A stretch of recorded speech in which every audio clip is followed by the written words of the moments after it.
Bharatiya Janata party के शीर्ष नेतृत्व का धन्यवाद। मुझे तीसरी बार सांसद के रूप में चुनाव लड़ने का अवसर दिया।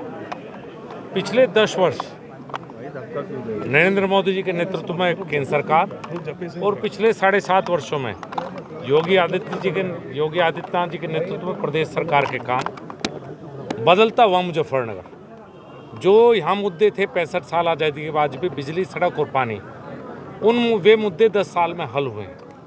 कानून व्यवस्था इतनी बेहतर है कि शायद मेरे बाबा जी के समय भी कानून व्यवस्था ऐसी नहीं थी जो आज मुजफ्फरनगर की है।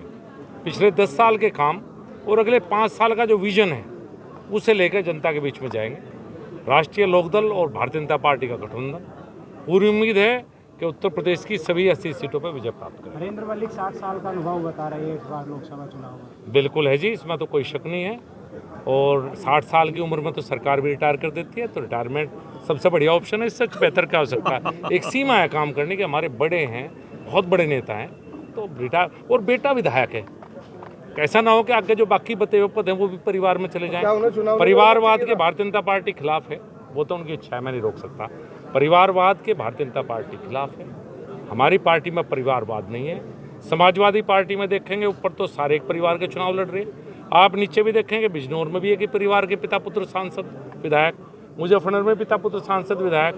या तो आम लोगों में या किसान का बेटा, मजदूर के बेटे में किसी में इतनी काबिलियत नहीं कि और चुनाव लड़ सके, या इन्हीं परिवारों को भगवान ने विशेष रूप से जन्म दिया है कि आप ही सारे पद लोग हैं। मंत्री जी, त्यागी समाज और ठाकुर समाज के लोगों में कुछ नाराजगी है, प्रत्याशी भी उतारे हैं दोनों ने। ना हम जाति पर चुनाव लड़ रहे हैं, ना हम धर्म पर चुनाव लड़ रहे हैं। ये चुनाव बदलते हुए मुजफ्फरनगर के विकास के लिए।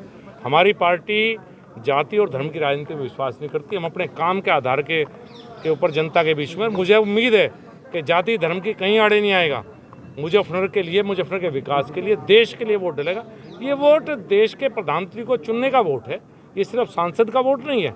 इसके माध्यम से हम देश का प्रधानमंत्री चुनते हैं। एक तरफ नरेंद्र मोदी है और दूसरी तरफ सामने कोई है ही नहीं, तो जनता चुनेगी किसे।